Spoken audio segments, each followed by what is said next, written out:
What if the person serving your child lunch every day was the one making them feel small? What if, in the quiet of a school cafeteria, a much louder truth was hiding? In Shelburne, Ohio, Dr. Maris DeVio arrived at Whitmore Elementary. The sky was heavy, the air biting cold. She sat in her car, hands gripping the steering wheel, eyes locked on the school's brick facade. It wasn't her first time at a school like this, but it was the first time she returned as someone in charge. A sudden weight of responsibility pressed down on her. She stepped out of the car, the crunch of her heels against frost-bitten gravel echoing in the silence. As her fingers brushed the cold iron gate, memories of her fifth-grade days surfaced. A lunch aide had grabbed her wrist, hissing, "You're more trouble than you're worth, girl. Maybe eat with the janitors next time." She never told anyone. Just went back to class, stomach tight, eyes burning. Her vow echoed in her mind. No child will feel like I did. Not on my watch. Inside, the school was as the budget reports had warned.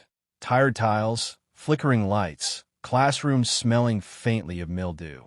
The special education room was locked, a pile of unopened boxes blocking the door. Teachers walked the halls with weary eyes, their smiles strained. But it was the cafeteria that caught her attention, not because of the noise, but because of the eerie silence. Children sat in long rows, hunched over their food, whispering to each other. No teachers, no monitors, just the lunch staff. 3 weeks earlier, the district had cut 30% of funding for special needs programs. Fewer aides, fewer behavior support plans, and a cafeteria left unchecked. Maris had decided to take on her new role under the guise of Mrs. Carter, a temporary lunch worker. With her hair tucked under a net, a white apron around her waist, and a forged ID badge, she blended in without suspicion. As she moved to the hot tray line, she noticed Blythe Conroy. Mid-50s, her blonde curls faded with age.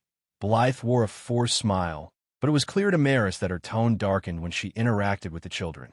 The first hour of lunch passed without incident, the children moving through the line in a mechanical fashion. Then, Blythe's voice broke the silence. "They always send the slow ones here like it's free babysitting," she muttered under her breath, referring to a boy with oversized glasses. Maris said nothing, merely observing. Then it happened. A young boy, shaking, held his tray with both hands as he moved forward but stumbled, dropping his food. The room froze. Blythe stepped forward with exaggerated disgust. "You better back up, boy. I'm not cleaning up after you." The boy froze, mouth agape, unable to speak. His cheeks burned as he bent down to pick up his tray, and no one offered to help. The other children didn't flinch, didn't speak. They simply kept eating.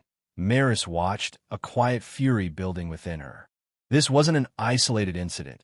It was part of a larger pattern of cruelty, one that had gone unnoticed for too long. She had always believed in the power of observation, but now, standing behind the lunch line at Whitmore, she realized simply watching wasn't enough. Each day, Maris observed Blythe's behavior. The subtle cruelty, mocking children, belittling them for small mistakes, ignoring their needs. The other staff never said a word. They saw it, but they refused to act. One afternoon, a PE instructor remarked, "If you're working lunch, bless your soul. Blythe's been sour since Reagan was in office. But hey, she's consistent." No one stepped in. Then there was Javari, a small, dark-skinned boy who always sat alone. He didn't speak much, but his eyes told a different story, one of someone trying to be invisible. Blythe always singled him out, but never loudly enough to trigger a complaint. It was the little things, skipping over him for food, speaking down to him, making him feel smaller than he already did. Maris looked into his file. Diagnosed with speech delays, Javari was supposed to have a support aide, but due to funding cuts, his services had been temporarily suspended. The next day, during lunch, Blythe shoved a tray at Javari, muttering, "Figure out yourself today, champ." The boy staggered back, almost dropping his tray. Maris stood still, watching. She noticed the cafeteria's old camera, a low-resolution, always-on model. Later, she reviewed the footage, Blythe shoving the tray, Javari flinching, but without sound. The humiliation was impossible to fully capture. She took the video to the assistant principal, who shrugged it off. Without more evidence, there was nothing they could do. Over the next few days, Maris began to notice something unsettling. No one was willing to speak out. Eliza, a younger staff member, quietly confided, "She's always meanest to him." But when Maris asked if she would speak on record, Eliza refused. "I need this job," she whispered. If she finds out, Javari didn't show up for lunch in the following days, and when Maris asked his teacher, she learned the boy had been bringing crackers to school. He said he wasn't hungry, but it was clear to Maris that he was afraid of someone, something. Maris decided it was time to ACT. As the days went on, Blythe's attitude towards Maris shifted.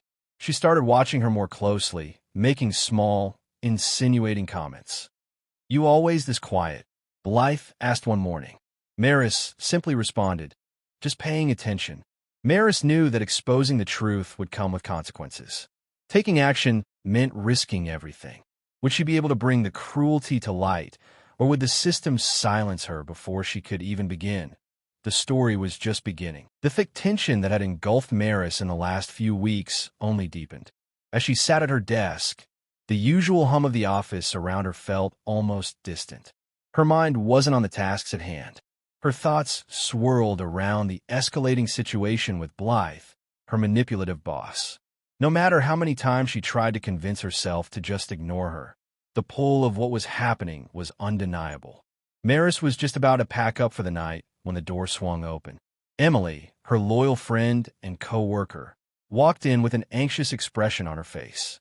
She glanced around, ensuring no one was within earshot before she spoke, her voice low.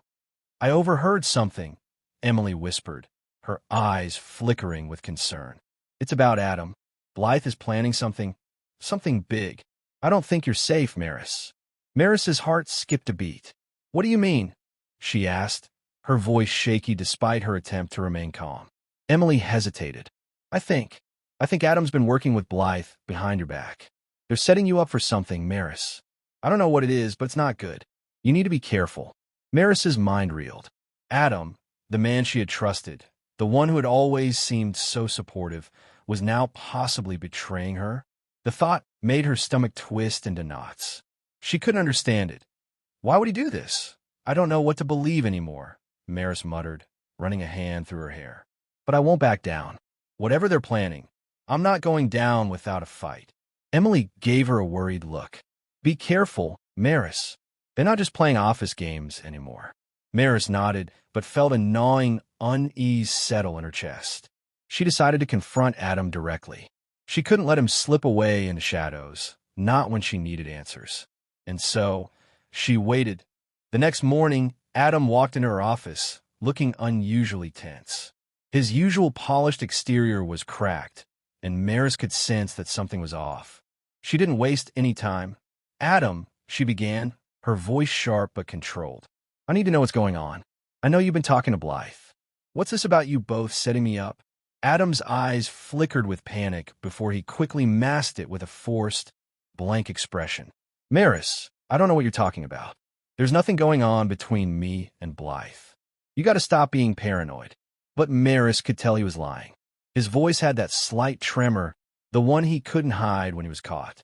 She stepped closer, her heart pounding in her chest. "Don't lie to me, Adam. I know something's happening. You've been feeding me lies for months now, and I'm done. You have one chance to tell me the truth." Adam shifted uncomfortably, but said nothing, his silence speaking volumes. Maris could feel her patience wearing thin. In that moment, something inside her snapped. She no longer cared about the consequences. She had spent too long being controlled by other people's games. Just as she was about to push further, her phone buzzed on the desk. It was a message from Emily. "Get out now. They're planning to fire you today. Blythe has already forged a report. Adam's in on it. Don't trust him." The blood drained from Maris's face as the weight of Emily's words hit her. Adam, the one person she thought she could trust, was part of this scheme. He had been playing her all along. She turned back to Adam, her face now a mask of cold determination.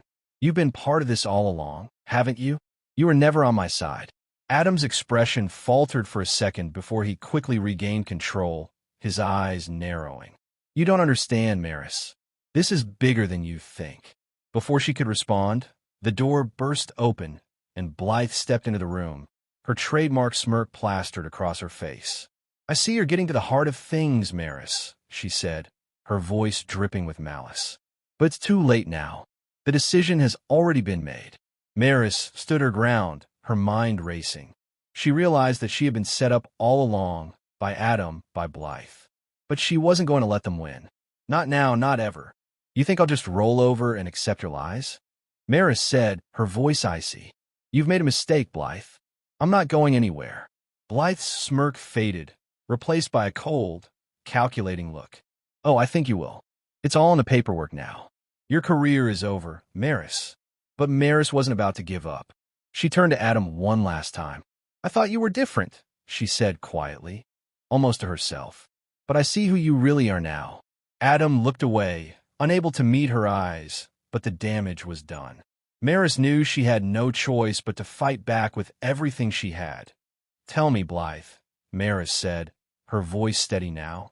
"How does it feel to know that you've underestimated me?" Blythe didn't answer, but the smirk never left her face. She knew Maris had just stepped into a battle she was determined to win. The game had just begun, and Maris was not going down without a fight. As she walked out of the office, her heart pounding, but her resolve stronger than ever. She knew one thing. This was only the beginning, and she was ready for whatever came next.